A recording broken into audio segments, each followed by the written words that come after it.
السلام علیکم ورحمۃ اللہ وبرکاتہ۔ آج کے خطبے کا عنوان ہے حج کے کامیاب انعقاد کی نعمت۔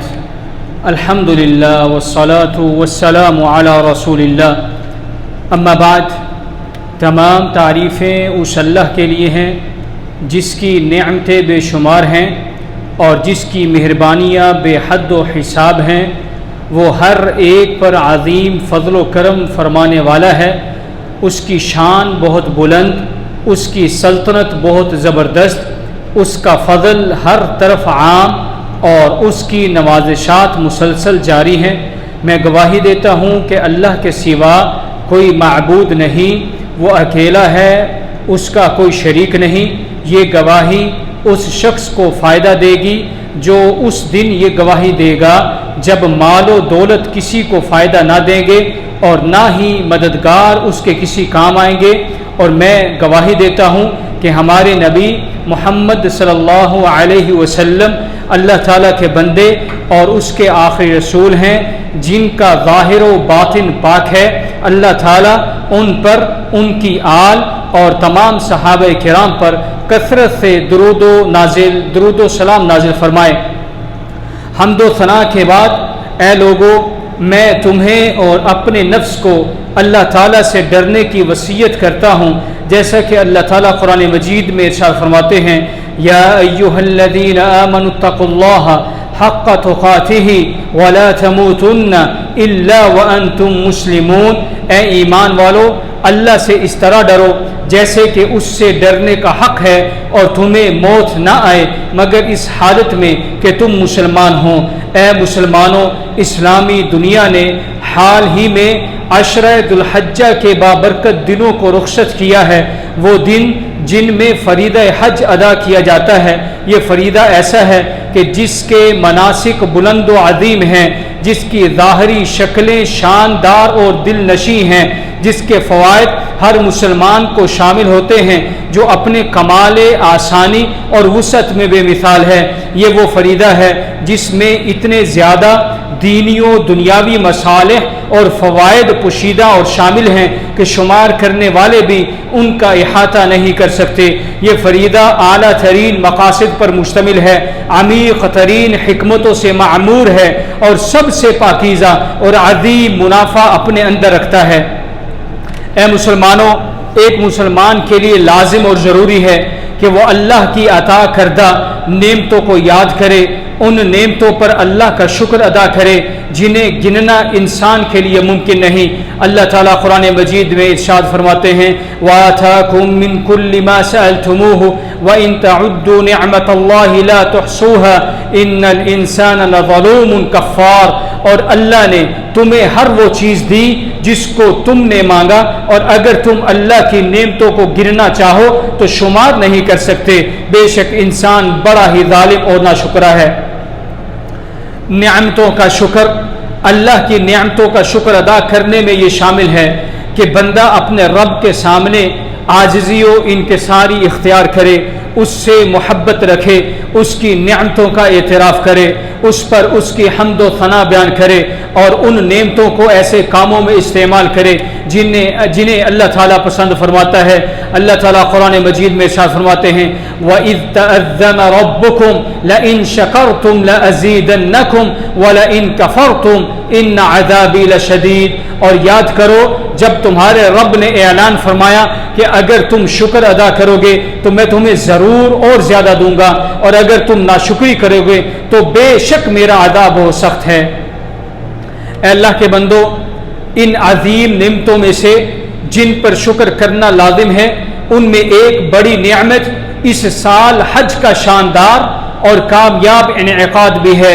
مسلمان اپنے حج کے تمام مناسک سلامتی کے ساتھ ادا کرنے میں کامیاب ہوئے، ان کے جسم محفوظ رہے، دلوں کو سکون نصیب ہوا، امن و امان حاصل رہا، اور راحت و فراخی کے ماحول میں اس عظیم رکن کو ادا کیا گیا۔ یہ سب اللہ تعالیٰ کے فضل و کرم سے ممکن ہوا، کیونکہ وہی ارشاد فرماتا ہے، وَمَا بِكُم مِّن نِّعْمَةٍ فَمِنَ اللَّهِ، اور تمہیں جو بھی نعمت حاصل ہوتی ہے وہ اللہ ہی کی طرف سے ہے۔ پھر اس کے بعد یہ کامی پھر اس کے بعد یہ کامیابی اس خصوصی توجہ اور مکمل نگہداشت کی بدولت ہے جو مملکت سعودیہ عرب کی حکومت حرمین شریفین اور وہاں آنے والے اللہ کے مہمانوں کی خدمت کے لیے پیش کرتی ہے۔ جب سعودی حکومت سے پہلے لوگ حج کے لیے جایا کرتے تھے تو کہا جاتا تھا جو حج کے لیے گیا وہ گویا گم ہو گیا اور جو واپس آیا وہ گویا نیا پیدا ہوا، یعنی واپسی یقینی نہ سمجھی جاتی تھی۔ لیکن اللہ تعالیٰ کے فضل سے مملکت سعودیہ عرب نے اس مقولے کو مکمل طور پر بدل کر رکھ دیا ہے۔ اب حاجی کو پھولوں کے ساتھ رخصت کیا جاتا ہے اور پھولوں سے استقبال کیا جاتا ہے۔ امن و امان کے سائے میں آل سعود کے ملک میں ایسی بے مثال خدمت کے ساتھ جس کی کوئی حد نہیں، جیسا کہ اللہ تعالیٰ قرآن مجید میں ارشاد فرماتے ہیں قل بفضل اللہ وبرحمتہ فبذلک فلیفرحوا هو خیر مما یجمعون، کہہ دیجئے یہ اللہ کے فضل اور اس کی رحمت سے ہے، جو چاہیے کہ لوگ اسی پر خوش ہوں، وہ اللہ کا فضل ان سب چیزوں سے بہتر ہے جو وہ جمع کرتے ہیں۔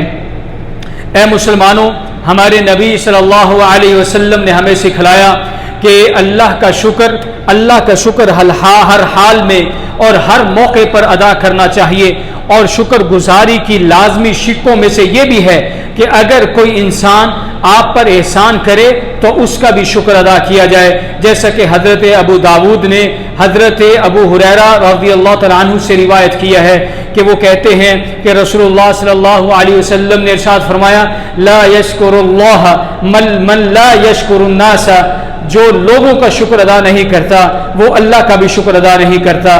رواہ سنن ابو داود۔ شکر کے لوازم میں سے یہ بھی ہے کہ ہم اپنی حکومت کی کامیابیوں کو ذکر کریں، اپنے بچوں اور عزیزوں کو ان سے آگاہ کریں، ان پر فخر کریں، سچی تعریف کریں اور خادم حرمین شریفین اور ان کے ولی عہد کے لیے دل سے دعا کریں۔ یہی طریقہ سلف صالحین کے اقوال، افعال اور عقائد کا حصہ رہا ہے۔ اے مسلمانوں، اللہ تعالیٰ سے ڈرو اور جان لو کہ اس سال کے حج کے موسم کی بہترین اور قابل تعریف باتوں میں سے ایک یہ بھی ہے کہ اللہ کے مہمانوں یعنی حجاج کرام نے حج کے اجازت نامے حاصل کرنے میں مکمل التزام کا مظاہرہ کیا اور نظام و ضوابط اور ہدایت کی مکمل پابندی کی۔ یہ سب اللہ تعالیٰ کے اس فرمان کے مطابق ہے یا ایھا الذین آمنوا اطیعوا اللہ واطیعوا الرسول واولی الامر منکم، اے ایمان والو اللہ کی اطاعت کرو اور اس کے رسول کی اطاعت کرو اور ان کی بھی اطاعت کرو جو تم میں سے صاحب امر ہوں۔ اس پابندی کا نتیجہ یہ نکلا کہ ان کی صحت اور جانوں کی سلامتی نصیب ہوئی اور ان کی مشاعر یعنی مینا، مزدلفہ، عرفات وغیرہ کے درمیان نقل و حرکت بہت آسان اور ہموار رہی، اور انہوں نے یعنی حاجیوں نے مناسک حج کو پورے اطمینان اور سہولت کے ساتھ ادا کیا۔ اللہ تعالیٰ ان سب کو اس عمل کو ان کی نیکیوں کے میزان میں قبول فرمائے۔ اے مسلمانوں، اپنے نبی کریم صلی اللہ علیہ وسلم پر درود و سلام بھیجو جیسا کہ تمہارے رب نے تمہیں اس کا حکم دیا ہے۔ چنانچہ اللہ تعالیٰ قرآن مجید میں ارشاد فرماتے ہیں ان اللہ وملائکتہ یصلون علی النبی یا ایھا الذین آمنوا صلوا علیہ وسلموا تسلیما، بے شک اللہ اور اس کے فرشتے نبی پر درود بھیجتے ہیں، اے ایمان والو تم بھی ان پر درود و سلام بھیجا کرو۔ اور رسول اللہ صلی اللہ علیہ وسلم نے فرمایا من صلی علی صلاۃ واحدۃ صلی اللہ علیہ بہا عشرا، جو مجھ پر ایک مرتبہ درود بھیجے اللہ تعالیٰ اس پر 10 مرتبہ درود بھیجتا ہے۔ رواہ امام مسلم۔ اے اللہ اپنے بندے اور رسول اور ہمارے نبی محمد رسول اللہ صلی اللہ علیہ وسلم پر درود بھیج اور ان کے پاکیزہ اہل بیت پر بھی، اور اے اللہ خلفائے راشدین، تمام صحابہ، تابعین اور ان تمام لوگوں سے راضی ہو جا جنہوں نے احسان کے ساتھ ان کی پیروی کی، اور اے اللہ اپنے فضل اور رحم سے ہم سے بھی راضی ہو جا۔ اے سب سے بڑھ کر رحم کرنے والے، اے اللہ اسلام اور مسلمانوں کو عزت عطا فرما، دین کے دشمنوں کو ذلیل کر دے اور اس ملک کو اور تمام مسلم ممالک کو امن و سکون عطا فرما۔ اے اللہ حجاج کے حج کو قبول فرما، ان کا حج مبرور، ان کی کوشش مشکور اور ان کے گناہ معاف فرما۔